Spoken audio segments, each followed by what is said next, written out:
Family की तरह रहते हैं एक सेट पे महीनों तक, या हम डे नाइट किसी के साथ रह रहे हैं, तो थोड़ी बहुत ऊंच नीच खटपट हो ही जाती है कि ऐसे ये न्यूज़ आ रही है, क्यों आ रही है, कहाँ से ये न्यूज़ आ रही है। वो बहुत प्यारी हैं और वो ऑनेस्ट हैं, एंड उनके बोलने का तरीका बहुत ही प्यारा है।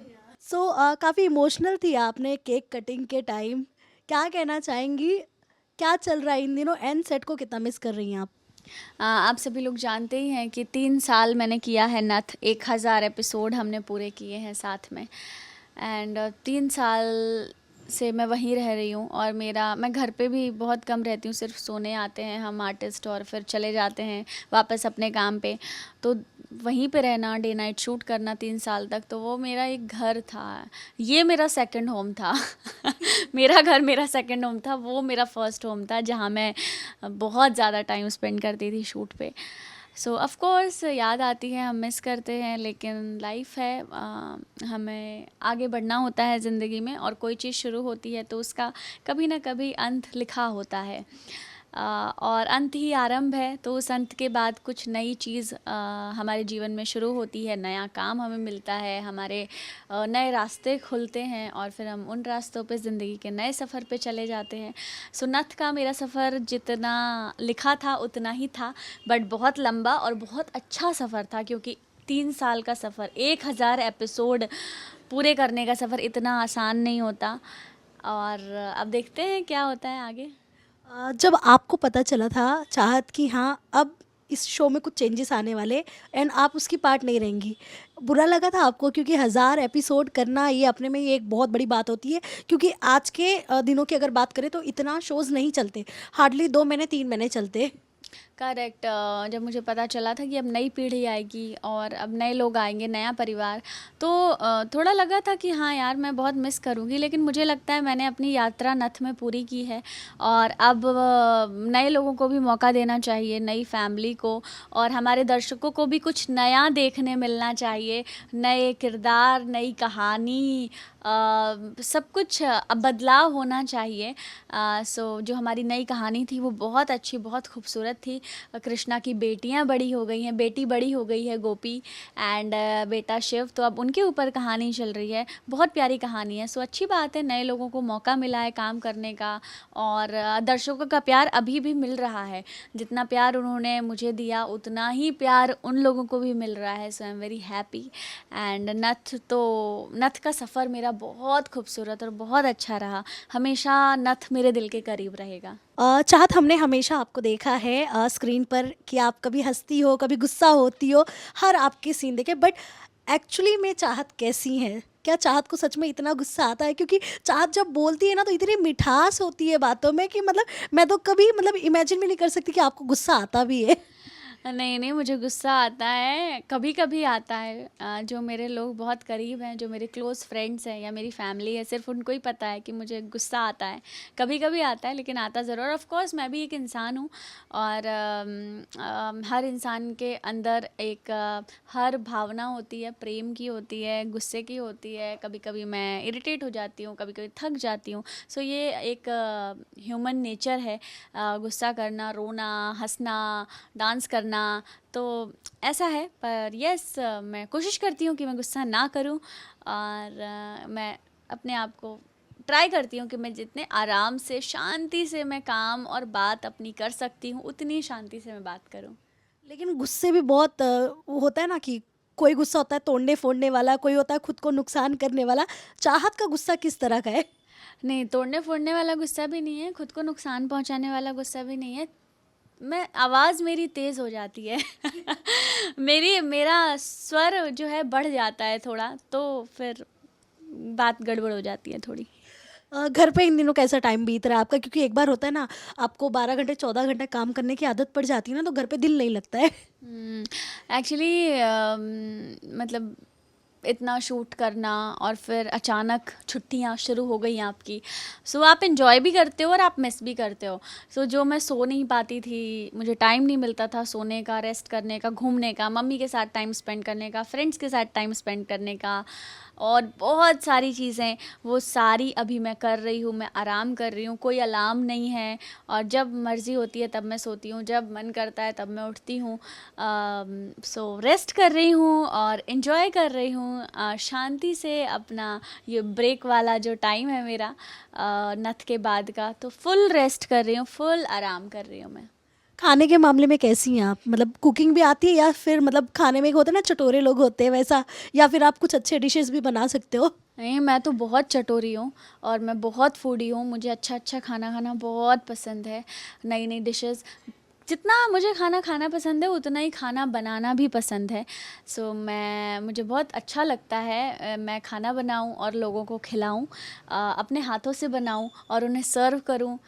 सो मुझे बहुत अच्छा लगता है। मेरे घर कोई आता भी है तब भी मैं बिना खाना खिलाए नहीं भेजती हूँ। वो है ना, खाना खा के जाना हो। सो बस वही है मेरा सीन कि खाना खा के जाना, और मैं खुद खाना बनाती हूँ और मुझे बहुत अच्छा लगता है खाना बनाना भी और प्यार से लोगों को खिलाना भी।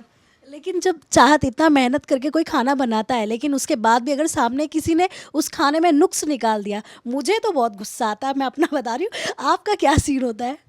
अम, देखिए, अगर वाक़ई खाना बनाते समय कुछ गलती हो गई है, नमक ज़्यादा हो गया है या मिर्च ज़्यादा हो गई है या कुछ भी कमी है, तो मैं गुस्सा नहीं करती हूँ। मैं कोशिश करती हूँ कि अगली बार जब मैं उसको बनाऊँ तो मैं वो गलती अपनी सुधारूँ, और नेक्स्ट टाइम जब मैं बनाऊँ तो कोई कमी ना हो, सब कुछ बहुत परफ़ेक्ट और बहुत अच्छा बने। चाहत आपने काफ़ी काम किया, इससे पहले भी कई शोज़ में काम किया आपने। अब तक का आपका एक्सपीरियंस कैसा रहा इस इंडस्ट्री में?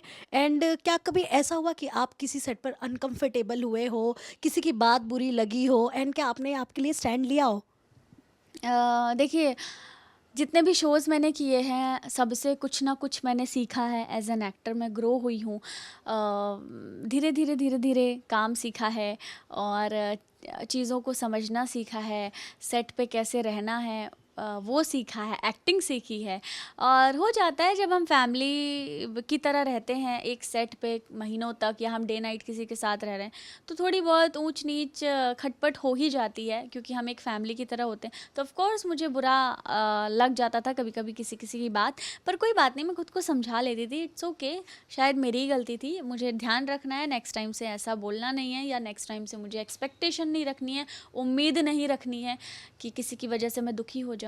सो जीना इसी का नाम है। हम सीखते हैं, आगे बढ़ते हैं, काम करते हैं, और जितना हम काम करते जाते हैं उतनी नई-नई चीज़ें हम सीखते जाते हैं, और हम इम्प्रूव होके एक बेहतर इंसान बनते हैं। जब हम गलतियाँ करते हैं और हम गलतियों को सीखते हैं, तो अपनी उम्र के अनुसार हम एक बेहतर इंसान बनते जाते हैं।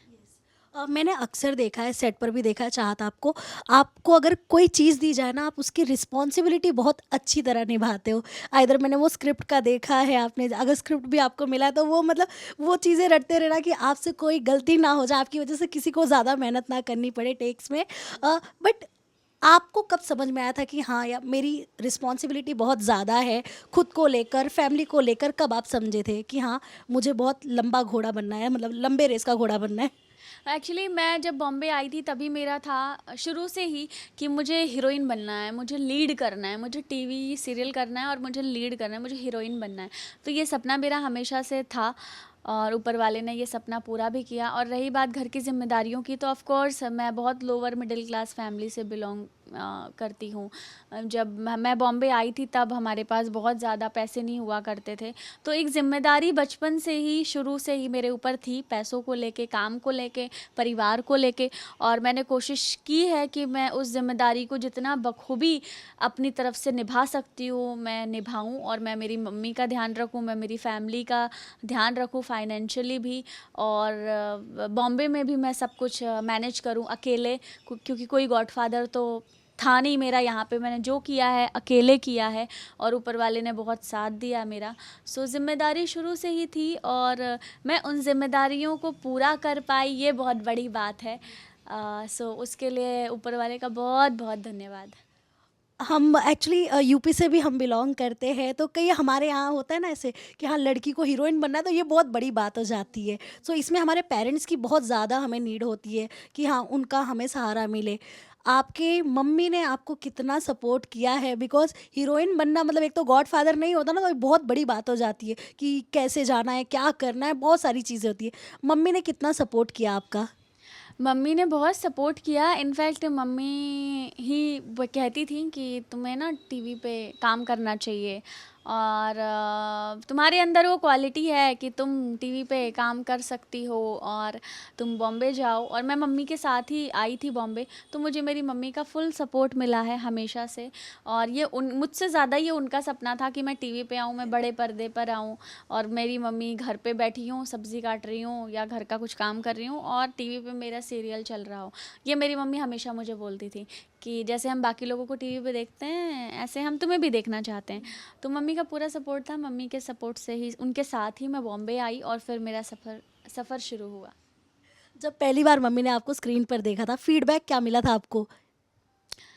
पहला सीरियल जो था मेरा 2016 में बालाजी का था। डीडी वन पे आता था वो शो, पवित्र बंधन। उसमें यश टोंग सर थे। तो वो मेरा जो पहला टीवी था उसमें मम्मी ने देखा टीवी पे डीडी वन पे, अच्छा लगा, खुशी हुई कि अरे वाह, चलो फाइनली एक सीढ़ी मिल गई है हमें अपनी मंजिल तक पहुंचने की, ऊपर जाने की। तो वो मेरी पहली सीढ़ी थी और उस शो से, मेरा पहला शो था तो मुझे कुछ नहीं आता था। तो सब कुछ मैंने उस शो से सीखा है और आगे जितने शोज़ करती गई सबसे कुछ ना कुछ सीखती गई, एक्टिंग में, अपने काम में। चाहत आपने बताया कि आपका कोई गॉड फादर भी नहीं था, बट जब आपको पहला इसमें प्रोजेक्ट मिला, उसके लिए आपने कितने ऑडिशंस दिए थे, कितने रिजेक्शंस झेले थे? एंड कई बार होता है ना, जब आपको कुछ नॉलेज नहीं होता है फील्ड का, आने के बाद ना कई लोग कास्टिंग काउच के भी शिकार हो जाते हैं। उन्हें मतलब इनडायरेक्टली कॉल्स आते हैं कि हाँ आप आ जाओ, मीटिंग करना है आपको, कोई ऑडिशन भी नहीं देना है। तो क्या आपने कभी ये सब सारी चीज़ें फेस की थी? नहीं, मैंने ये सब कभी फेस नहीं किया। मैं जो जेन्युइन प्रोडक्शन हाउस होते थे मैं वहीं जाती थी ऑडिशन के लिए, और जो कास्टिंग वाले होते थे कॉल करते थे ऑडिशन के लिए, मैं जाती थी, ऑडिशन देती थी। नो डाउट बहुत सारी जगह मैं सिलेक्ट नहीं हुई क्योंकि हम हर किरदार में हम फिट नहीं हो सकते हैं। जहाँ मैं फिट हूँ वहाँ शायद कोई और फिट नहीं है। तो जब हम एक किरदार में फ़िट होते हैं तभी हमारा सिलेक्शन होता है। तो बहुत सारे किरदार ऐसे थे जहाँ जिस जगह मैं नहीं, कोई और मुझसे भी ज़्यादा परफेक्टली उस कैरेक्टर में फ़िट था लुक वाइज, तो वो सिलेक्ट हुए। जहाँ मैं फ़िट थी वहाँ मैं सिलेक्ट हुई। सो ये सब किस्मत की बात है और इसलिए मैं कहती हूँ कभी हार ना नहीं मानना चाहिए, क्योंकि कोई ना कोई किरदार तो ऐसा ज़रूर होगा जिससे आपकी ज़रूरत होगी, जिसको आपकी ज़रूरत होगी। सो बस लगे रहें, कोशिश करते रहें, कभी हार ना माने। सो चाह जब आप एक सेलिब्रिटी बन जाते हो तो आप कह सकते हैं ना, कंट्रोवर्सी साथ साथ ही चलती है। आपका क्या पॉइंट ऑफ व्यू है इस पे? क्योंकि एक बार अगर कोई एक्टर है ना, वो पब्लिक फिगर होता है, तो उसे कई सारी चीज़ें देखनी पड़ती है, सोशल मीडिया पे चीज़ें देख के डालनी पड़ती है। तो क्या कहना चाहेंगी इस पर? मैं यही कहना चाहती हूँ कि देखिए गलतियाँ तो सबसे होती हैं, लेकिन अगर पब्लिक फिगर कोई गलती कर देता है, जो जो लोग मीडिया में आते हैं या लोग जो टीवी पे आते हैं, जो इंडस्ट्री में हैं, तो अगर हमसे कोई गलती हो जाती है तो हमारी गलती सबको दिख जाती है, क्योंकि हमारा काम भी सबको दिख जाता है, तो हमारी गलतियां भी दिख जाती, और फिर हमारी प्यारी मीडिया उस गलती के ऊपर मिर्च मसाला डाल के अलग बात को अलग तरीके से दिखा के और बहुत मसालेदार बना के उसको पेश किया जाता है पब्लिक के बीच में। तो बात होती कुछ और है और बात दिखती कुछ और है। तो ये मैं कहना चाहती हूँ कि होता थोड़ा है और उसको राई का पहाड़ बना दिया जाता है। सो ये चीज़ें हमें कुछ मिलती हैं, पर हर चीज़ के प्रॉफिट भी हैं, लॉस भी है। मुझे लोग देखना चाहते हैं, पसंद करते हैं, प्यार करते हैं, तो मेरे बारे में जानना भी चाहते हैं। अब अगर छोटी सी बात भी कोई हो गई तो वो भी उनको जानना है कि ये क्या हुआ, कैसे हुआ, क्यों हुआ। सो कोई बात नहीं, अच्छी बात है, लोग इतना मेरे बारे में जानना चाह रहे हैं। I am happy. चाहत आपकी ज़िंदगी का कोई ऐसा हेडलाइन जो मीडिया ने लिखा हो, जो आप पहली बार जब पढ़े थे तो आप हंसे भी बहुत थे, लेकिन थोड़ा गुस्सा भी आया था अंदर से? ऐसा कोई हेडलाइन, ऐसा मुझे ऐसा लगता है कि हो जाता है कभी कभी, पर ठीक है, हमें पढ़ लेते हैं, इग्नोर करते हैं, क्योंकि सच क्या है वो तो हमें ही पता है। लोग चाहे कुछ भी दिखाते रहें, कुछ भी कहते रहें, सच्चाई हमें पता होती है। सो ऐसे कभी गुस्सा नहीं आया, कभी कुछ अजीब सी चीज़ पढ़ ली तो हंसी ज़रूर आई, पर सोचा चलो ठीक है यार, अच्छा लिखा है, बढ़िया लिखा है। बट क्या था वो हेडलाइन, अगर आप हमें भी याद दिलाना चाहें? नहीं, सच देखिए, चीज़ें होती रहती हैं, अभी मैं कोई पर्टिकुलर एक नहीं बता सकती, क्योंकि कभी कभी कुछ ऐसी चीज़ें आ जाती हैं, तो उस पे कुछ नहीं, बस हंसी आती है पढ़ के कि ये क्या लिख दिया, ये क्यों लिख दिया, ये क्यों कर रहे हैं ये सब। ठीक है। ऑल्सो चाहत, आपका नाम बिग बॉस से काफ़ी जुड़ रहा है, बिग बॉस 18 से हर रोज़ एक नई हेडलाइन आ रही है, क्या कहना चाहेंगी, क्या सच में आप घर के अंदर जा रही हैं? ऐसा नहीं है, जब भी ऐसा होगा तब आप लोगों को ज़रूर मैं बताऊंगी, आप लोगों को पता चलेगा, पर फ़िलहाल ऐसा कुछ नहीं है।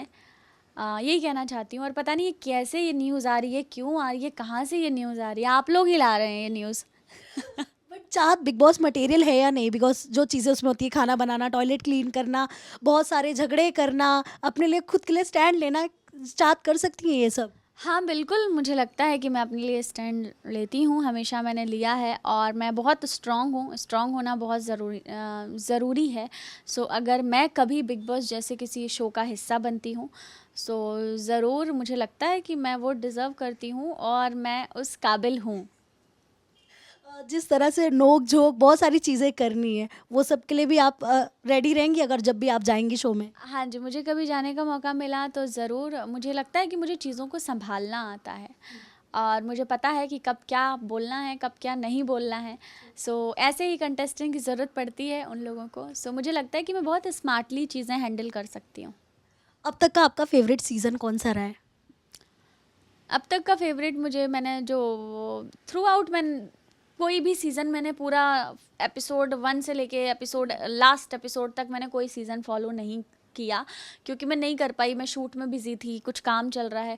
पर ज़रूर मैंने कुछ कुछ क्लिप्स देखी हैं यूट्यूब पे और रील्स पे, तो पता है कि वहाँ होता क्या है।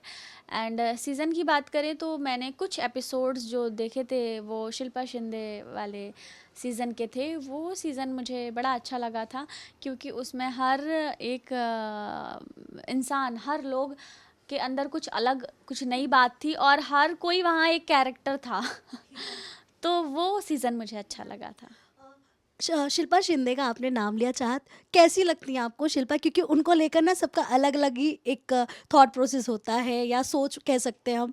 आपको कैसी लगती हैं वो? क्योंकि आपने, आई एम श्योर कि आपने कुछ उनके क्लिप्स भी देखे होंगे, बिकॉज इंस्टाग्राम अपना इतना वायरल कर देता है चीज़ें। कैसी लगती हैं आपको वो? मुझे शिल्पा शिंदे जी बहुत अच्छी लगती हैं, और मुझे उनके बात करने का तरीका बहुत पसंद है। She is very cute.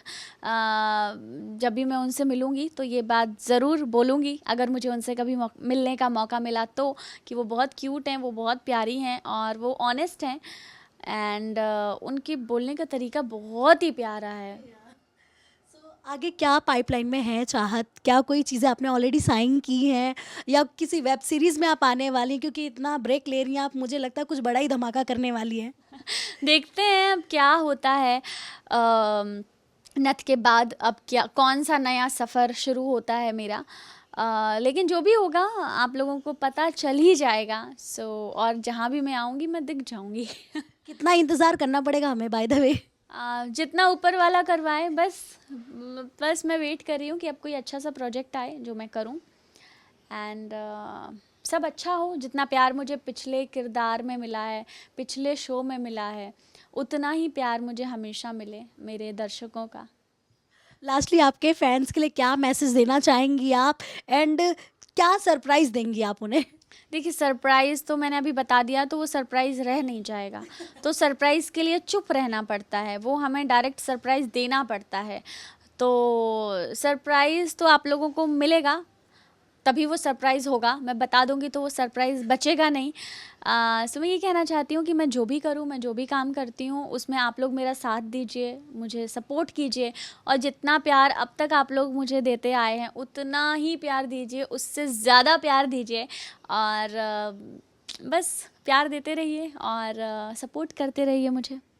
Thank you so much चाहत, एंड मैं भी यही चाहती हूँ आप जो भी करो नया करो एकदम धमाल मचा दो जैसे आप आज तक आपने मचाया है। Thank you so much and all the best. Thank you so much, thank you.